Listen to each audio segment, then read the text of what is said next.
So for today's video is mag-vlog ni. Sige daw. Ready na na eh.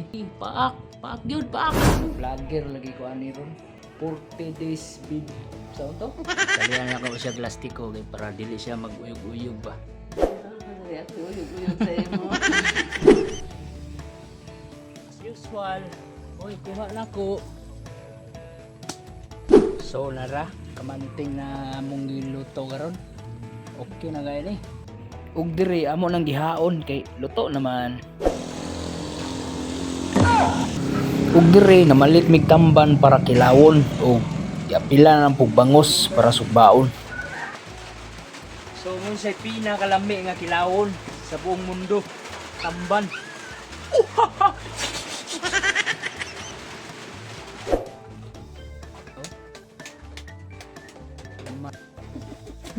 Ug diri gihiwa na para butangag tanglad para lami gyud ang iyahang baho ba.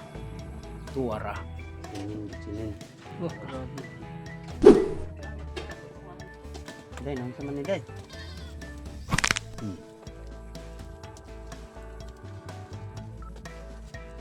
Grabihin ang mga tiradahin. Baliktad na oy. Grabig mga pinapagod-pagod ba. Tikmang ko eh.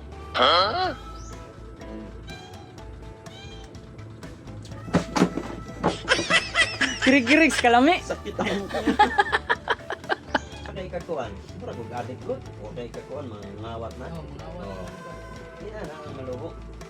Akong misis po na tapad mi, PVC, di 4. Di mo ang yun ako, nakataas. Day, pangkuan nato ni, pang Christmas. Para magbungga po ta, magkuan ta. Yun, pundak-pundak ko yun, 45. Ano? Sus, ang duha po, kaning duha ra gyud.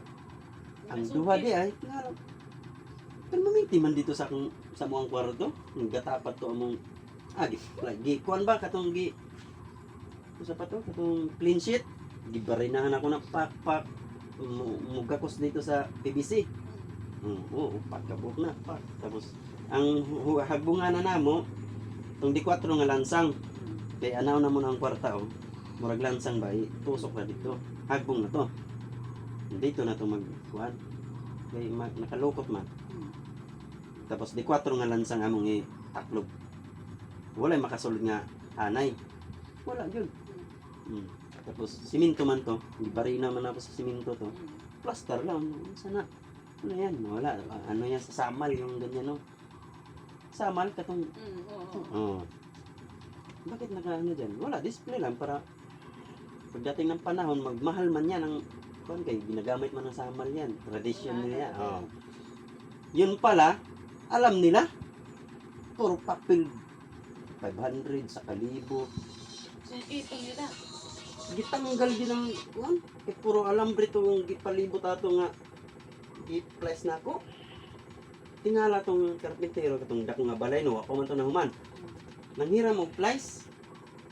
Nanghira mo place.